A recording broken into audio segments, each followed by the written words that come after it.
Hello friend, मैं आनंद राज आप सबको भी देखिए। बिहार में स्टेट का एग्ज़ाम 4 तारीख से स्टार्ट हो रहा है और 50 नंबर का जो आपका टीचिंग एप्टीट्यूड आएगा उसका हम क्वेश्चन आज करेंगे। जितना भी आपका पेडागोजी का क्वेश्चन होगा और मैथ रीजनिंग का बता देंगे कैसा क्वेश्चन आता है, फिर उसके बाद आप लोग बना लीजिएगा। तो आइए हम लोग आते हैं। पहला क्वेश्चन है कि राष्ट्रीय अध्यापक शिक्षा परिषद एनसीटी के क्षेत्रीय कार्यालयों की संख्या कितना है। तो एनसीटी के बारे में 2-3 बात आप याद रखिएगा। सबसे पहले इसका स्थापना पूछेगा कि एनसीटी का स्थापना कब हुआ था, तो 1995 बताइएगा, समझ गए। फिर पूछेगा इसका मुख्यालय कहाँ है, तो नई दिल्ली, याद रखिएगा। कहाँ पे है आपका, तो नई दिल्ली में, समझ गए।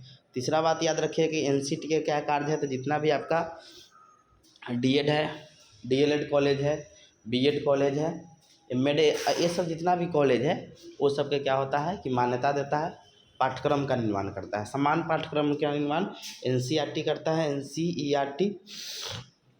और जितना भी शिक्षा वाला पाठ्यक्रम है, एजुकेशन से जितना भी रिलेटेड आपका कैरिकुलम का निर्माण कौन करता है, तो एनसीटी करता है। कौन करता है, एनसीटी। एनसीईआरटी का पूछेगा स्थापना, तो 1961 बताइएगा, इसका 1995 में हुआ था, समझ गए। अब इसका पूछेगा कि क्षेत्रीय कार्यालय की संख्या कितना है, तो एनसीटी की जो क्षेत्रीय कार्यालय की संख्या है वो 4 है, समझ गए। कितना है आपका, 4 है। कहाँ कहाँ है पूछेगा, तो याद रखिएगा 3B है। 3B मतलब बेंगलुरु है, भुवनेश्वर है, समझ गए, और भोपाल है, समझ गए। फिर उसके बाद जो चौथा है आपका वो जयपुर में, ठीक है, याद रखिएगा। बेंगलुरु, भोपाल और आपका भुवनेश्वर, ये 3 आपका, और 3 एक जयपुर में। तो 4 क्षेत्रीय कार्यालय है। मेन पूछेगा क्या कार्यालय कहाँ है, तो दिल्ली में है, समझ गया। और स्थापना पूछेगा तो 1995 बताइएगा, ठीक है। जितना भी आपका क्या उसको बोलते हैं, शिक्षा वाला पाठ्यक्रम का निर्माण कौन करता है, तो एनसीटी। इसमें गौर दिव्यांग के लिए पूछेगा कि दिव्यांग के लिए पाठ्यक्रम का निर्माण कौन करता है, आरसीआई, याद रखिएगा। सब इम्पोर्टेंट क्वेश्चन है, आपके एग्जाम में आ सकता है। अगला क्वेश्चन है, तो इसका ए नंबर आंसर हो जाएगा, एक का। अगला क्वेश्चन है, यदि बच्चे में अंतर व्यक्तित्व संबंधों के यानी इंटरपर्सनल मतलब देखना है तो यदि बच्चों में अंतर व्यक्तित्व संबंधों की पुनः स्थापना करनी है तो शिक्षक को चाहिए कि डैश देखिए, स्वतंत्र उसको छोड़ नहीं सकते बच्चा, ठीक है। उसकी आर्थिक स्थिति पर ध्यान देना नहीं है आपको। वाद विवाद पर्याप्त अवसर नहीं। चौथा ऑप्शन है उसके सामाजिक संवेगात्मक विकास का हम अध्ययन करेंगे, समझ गए, तथा अंतर व्यक्तित्व संबंधों को क्या करेंगे, प्रेरित करेंगे, समझ गया। तो 2 का क्या हो जाएगा, घ हो जाएगा, समझ गए। अगला क्वेश्चन है 3 नंबर, निम्नलिखित विचारकों में कौन शिक्षा को मानव निर्माण की प्रक्रिया के रूप में स्वीकार किया है, तो विवेकानंद ने, याद रखिएगा, विवेकानंद ने शिक्षा को मानव निर्माण की प्रक्रिया के रूप में क्या किया है, स्वीकार किया है। अगला क्वेश्चन है, मानव व्यवहार का विकास डैश पर निर्भर करता है, तो ये आपके परिवार और परिवेश के पर निर्भर करता है। मानव व्यवहार का विकास है वो आपके परिवार और किस परिवेश में आप रहते हैं इस पर मतलब निर्भर करता है। तो 4 का ग हो जाएगा। अगला क्वेश्चन है 5 नंबर, निम्नलिखित में कौन सा सुझाव कोठारी आयोग द्वारा नहीं, देखिए कोठारी आयोग को बारे में 2-3 बात याद रखिएगा। कोठारी कमीशन, देखिए इसका जो ओरिजिनल नाम है वो भारतीय शिक्षा आयोग है, ठीक है, भारतीय शिक्षा आयोग। इसके अध्यक्ष थे दौलत सिंह कोठारी, जो आपके यूजीसी के पूर्व में अध्यक्ष भी रह चुके थे। उन्हीं के नाम पर इसका नाम कोठारी कमीशन, इसका नाम भारतीय शिक्षा आयोग था। 1964 में ही बना था और 66 में अपना रिपोर्ट सौंपा था। 14 जुलाई को इसकी स्थापना हुई थी। 29 जून को ये अपना रिपोर्ट सौंपा था। 29 जून को अपना रिपोर्ट सौंपा था। 29 जून 1966 को, उस समय भारत की शिक्षा मंत्री MC छागला थे, उन्हीं के समक्ष प्रस्तुत किया था। और 14 जुलाई 1964 को इसकी स्थापना हुई थी, समझ गए। तो इसका नाम था भारतीय शिक्षा आयोग, लेकिन इसके अध्यक्ष थे DS कोठारी। इन्हीं के नाम पर इसका नाम भारतीय कोठारी कमीशन बोला जाता है।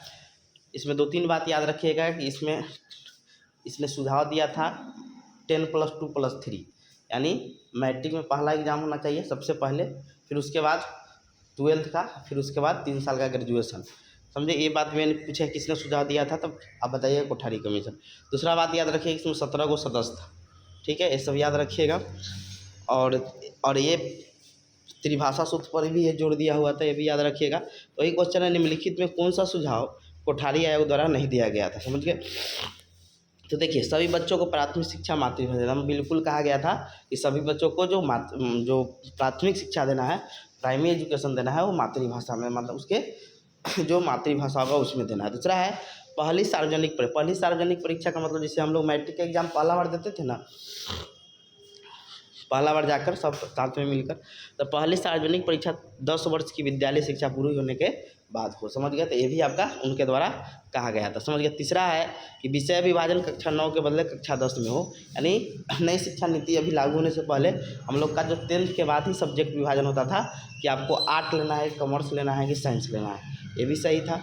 लेकिन ये जो आपका है कह रहा है कि 50% माध्यमिक विद्यालय को व्यावसायिक स्कूल में परिवर्तित कर दिया जाए। तो देखिए 50 नहीं था, 25% था, कि 25% माध्यमिक स्कूल और 50% कब होगा, जब उच्च माध्यमिक बोलेगा, समझ गए। यानी 11th-12th जब होगा, 11th-12th उच्च माध्यमिक जब बोलेगा तब आपका 50% होगा, इसको याद रखिएगा, समझ गए। तो ये चीज़ हम याद रखिएगा कि आपका पूछेगा जब कि माध्यमिक कितने % माध्यमिक स्कूलों को व्यावसायिक में बदलना था, तो 25% याद रखिएगा। पूछेगा उच्च माध्यमिक मतलब होता है 9th 10th, और उच्च माध्यमिक में आता है 11th 12th, समझ गए।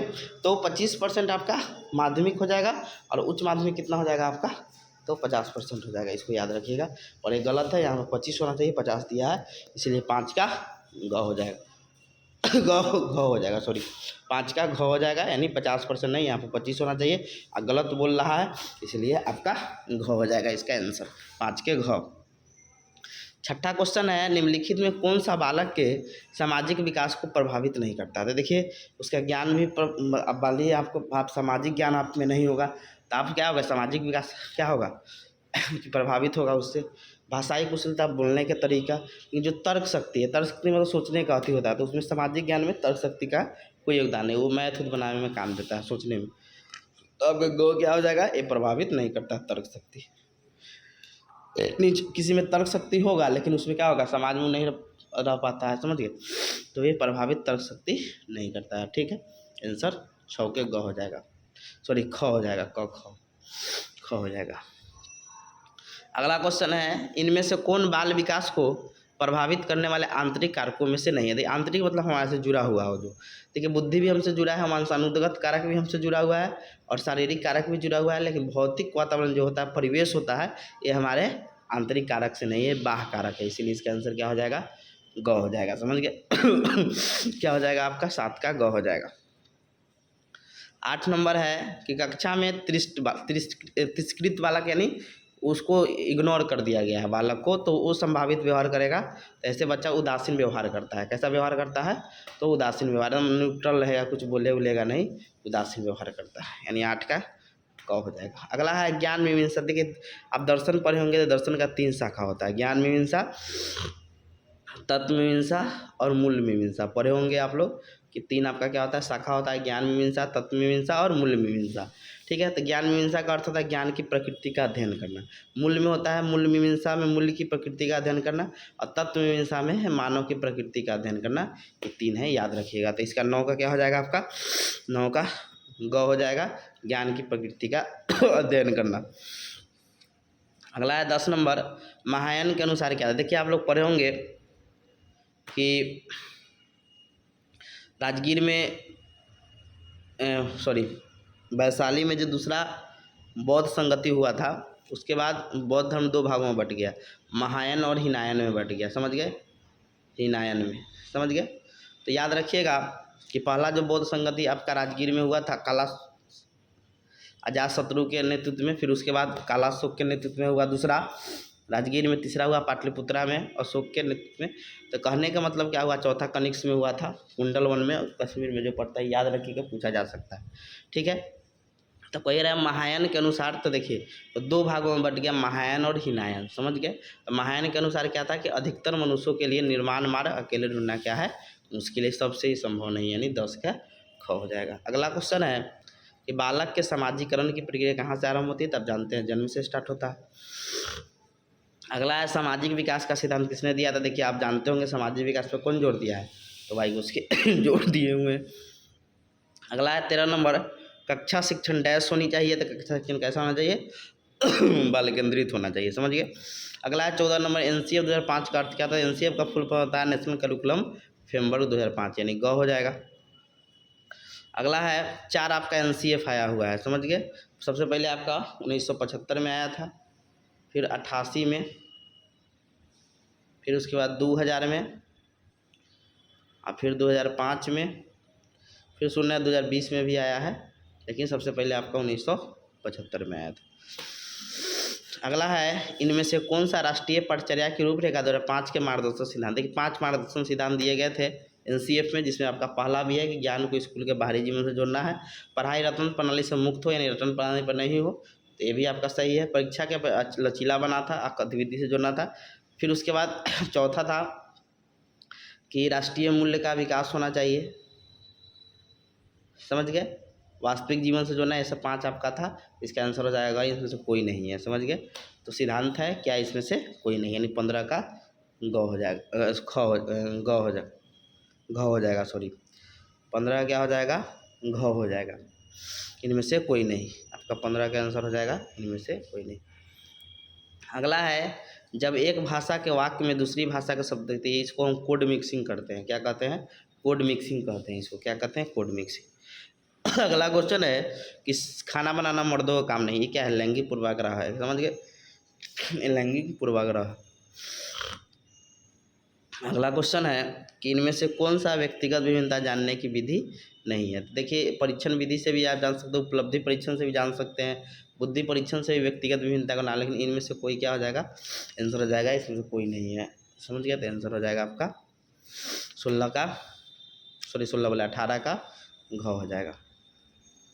अगला क्वेश्चन है, कक्षा में शोरगुल को नियंत्रित करने के लिए संप्रेषण की कौन सी पद्धति सबसे अच्छी होगी? तो देखिए बच्चा हल्ला कर रहा था, चुपचाप उसके मुंह ही देखने लगे, वो अपने चुप शांत हो जाएगा। आप अपना क्लास में देखते भी होंगे, ऐसे करते होंगे, तो शांत रह के विद्यार्थियों की तरफ देखना, यही आपका आंसर हो जाएगा। अगला है, कठिन वाक्य तथा नकारात्मक भाषा विचार संप्रेषण को बनाता है क्या? तो ये आपका बनाता है निष्प्रभावी बनाता है, समझ गए। क्या बनाता है? निष्प्रभावी बनाता है। 20 का ख हो जाएगा। अगला है, मौन पठन के संदर्भ में कौन सा असत्य है? तो मौन पठन में हम फुसफुसाते नहीं, चुपचाप पढ़ते हैं, ठीक है। ये भी सही है आपका, ये भी सही है, ये भी सब सही है। अब अंतिम चरण में हम मौन पाठन करते हैं। अगला है, सृजनात्मकता का जनक किसी, सृजनात्मकता का जनक माना जाता है ई पॉल टोरेंस को माना जाता है, समझ गए। अगला क्वेश्चन है, निम्नलिखित में किस आयोग ने सर्वप्रथम प्राथमिक, देखिए विकेंद्रीकरण का जो बात किया था वो आपका हंटर कमीशन, जो आपका 1882 में आया था, समझ गए। कोठारी कमीशन 10+2+3 का बात किया था, याद रखिएगा। और ये आपका 1964 में आया था और 66 में अपना रिपोर्ट को सौंपा था, समझ गए। यशपाल समिति 1994 हो जाएगा। कृष्णन आयोग 1948 से 48 में बना था, 49 में रिपोर्ट सौंपा था। इसका आंसर आपका 23 का ख हो जाएगा, क ख हंटर आयोग। निम्नलिखित में किसे भारतीय शिक्षा का मैग्ना कार्टा कहा जाता है? तो वुड डिस्पैच को भारतीय शिक्षा क्या कहा जाता है? मैग्ना कार्टा कहा जाता है। हंटर ये आपका 1954 में आया था, याद रखिएगा, समझे। और 1835 में आपका लॉर्ड मैकाले का आया हुआ था, याद रखिएगा। लॉर्ड मैकाले का शिक्षा पद्धति पूछेगा तो मैकाले का। किस दर्शन ने कक्षा मॉनिटर पद्धति का जो विकास किया था वो इस्लामी शिक्षा में हुआ था, समझ गया। ऑप्शन में इस्लामी नहीं है, इसलिए आंसर इसमें क्या हो जाएगा, तो इनमें से कोई नहीं। अब आपका 25वीं क्वेश्चन दिया है, उसका मैथ का क्वेश्चन है आपका। तो मैथ का हम क्वेश्चन ऐसे आपको हम प्रोवाइड करवा देंगे, अब मैथ का बना सकते हैं, समझ गए। हल्का ही क्वेश्चन है, समझे, कि कराएगी 25 का 5%, 25 का 5% कराएगी 5 के कितने परसेंट के बराबर? तो मान लीजिए यहाँ लिख देते हैं x% के बराबर है, इसको काटिए 4, 5/4 हुआ, यहाँ कटेगा तो कितना हो जाएगा?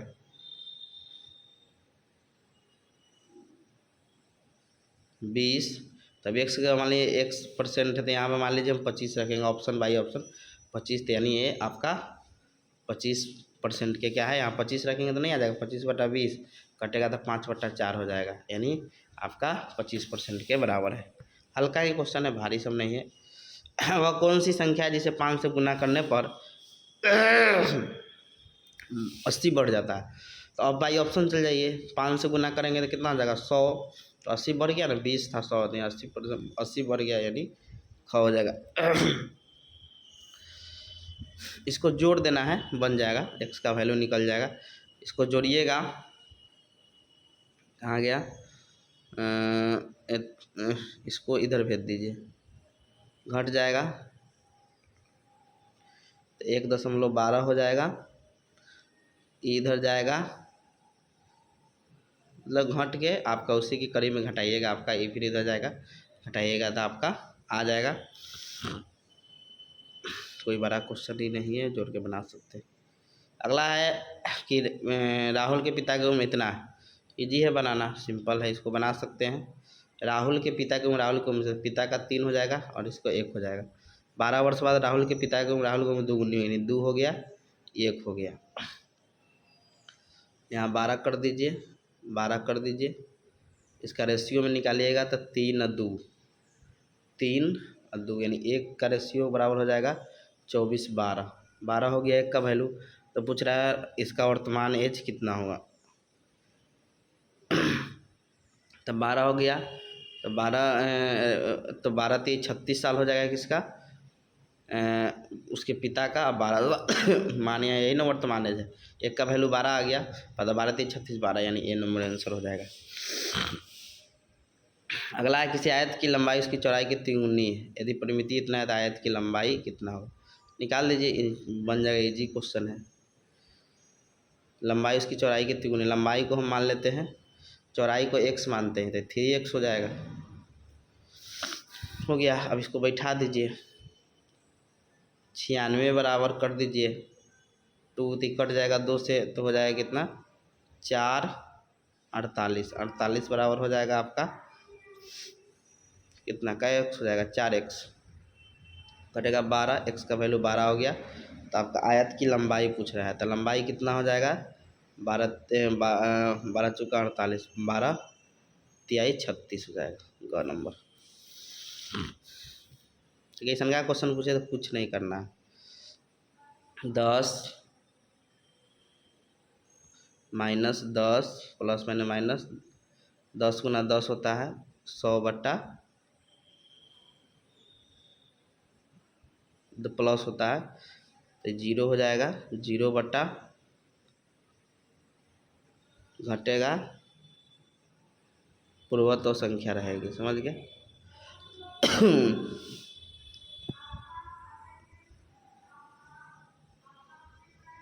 1 मिनट, बनता है x plus y minus x into y बट्टा 100 पर, तो माइनस हो जाएगा क्योंकि अथी में है तो 0 हो गया, कट गया, यानी इसका वो मूल संख्या में परिवर्तित हो जाएगा।